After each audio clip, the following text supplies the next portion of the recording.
आज अपन पढ़ेंगे राष्ट्रीय अल्पसंख्यक आयोग। अल्पसंख्यक जो कि जनसंख्या में कम है, जो भारत में निवास करते हैं, उनके लिए भारतीय सरकार ने कुछ प्रावधान किए हैं उनके संरक्षणों को, उनके जो अधिकार है उनको लागू करने के लिए। तो सर्वप्रथम 1978 के गृह मंत्रालय ने एक संकल्प पत्र पारित किया था। उन्होंने ये बात कही थी कि एक अल्पसंख्यक आयोग की स्थापना करेंगे। उन्होंने ये परिकल्पना की थी और उसी के तहत आगे बढ़ के सन 1992 में राष्ट्रीय अल्पसंख्यक आयोग अधिनियम बना और उसी के तहत 1993 ईस्वी में इसका गठन किया गया। तो एक चीज़ यहाँ ध्यान रखना, सबसे पहला प्रश्न यही बनता है कि अधिनियम कौन सा था। राष्ट्रीय अल्पसंख्यक आयोग 1992 का अधिनियम था और इसका गठन कब किया गया? 1993 में। और अगर डेट पूछ ले मैं एग्जैक्ट तो 17 मई 1993 से ये प्रभावी हुआ। 1993 में जब ये प्रभावी हो गया तो इसमें 5 धर्मों को शामिल किया गया था, जिसमें मुस्लिम थे, ईसाई थे, सिख थे, बौद्ध थे और फारसी। कौन कौन से 5 थे?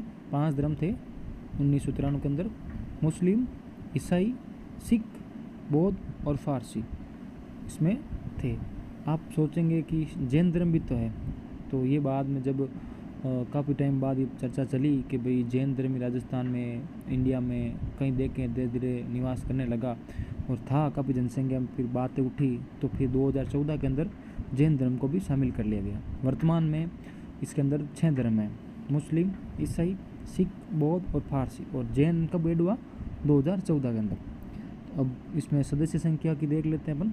इसमें टोटल 7 सदस्य होते हैं। इसमें एक होता है अध्यक्ष, एक होता है उपाध्यक्ष और 5 इसके सदस्य होते हैं। टोटल कितने होते हैं? 7। एक अध्यक्ष और 5 सदस्य और एक उपाध्यक्ष, टोटल 7 हो। इसके जो अध्यक्ष की नियुक्ति और जो सदस्य हैं उन सब की नियुक्ति किसके द्वारा की जाती है? राष्ट्रपति के द्वारा। और ये सभी अपना त्यागपत्र किसको देते हैं? राष्ट्रपति को। और इसका कार्यकाल भी 3 साल का होता है। देखो अपन जितने भी बोर्ड पढ़ते हैं ना, सबका 5 साल होता है, लेकिन इसका आप ध्यान रखना 3 साल होता है। नियुक्ति राष्ट्रपति करता है, त्यागपत्र राष्ट्रपति को मिलता देते हैं और कार्यकाल 3 साल का। इसके जो वर्तमान जो अध्यक्ष है वो है इकबाल सिंह लालपुरा, ठीक है, लालपुरा ये है। और इसके प्रथम अध्यक्ष थे वो थे मोहम्मद सरदार अली खान, ठीक है। वर्तमान कौन है? इकबाल सिंह।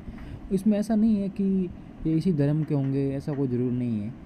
ये ज़रूरी नहीं है मुस्लिम हो, ऐसे कोई हो, ऐसा कोई सिस्टम नहीं है। यहाँ कोई हिंदू भी हो सकता है, यहाँ मतलब कोई ईसाई भी हो सकता है, कोई बौद्ध भी हो सकता है, कोई सिख भी हो सकता है, पारसी, लेकिन मोस्टली हम देखते हैं यहाँ मुस्लिम होता है। तो आप ये मत समझना कि किसी एक ही जाति पे ऐसा कुछ सिस्टम नहीं है। हमारे संविधान में ऐसी कहीं बात नहीं लिखी हुई, ठीक है। और इसमें वर्तमान में केवल 2 ही सदस्य हैं। टोटल सदस्य 7 होने चाहिए, लेकिन 2 ही हैं, जिसमें अब है ना वर्तमान में केवल एकमात्र सदस्य ही हैं अब, जो है जो अपने उपाध्यक्ष के पोस्ट पे हैं आतिफ रशीद, इसके एकमात्र सदस्य हैं जो अभी हैं, ठीक है। और एक हो गए अध्यक्ष, अभी अपन ने पढ़ा था इकबाल सिंह लालपुरा। मतलब टोटल 2 ही है 7 में से। एक सदस्य हैं जो उपाध्यक्ष भी हैं, जो आतिफ रशीद। और 18 दिसंबर को अल्पसंख्यक अधिकार दिवस मनाया जाता है, ये भी आप थोड़ा नज़र में रखना।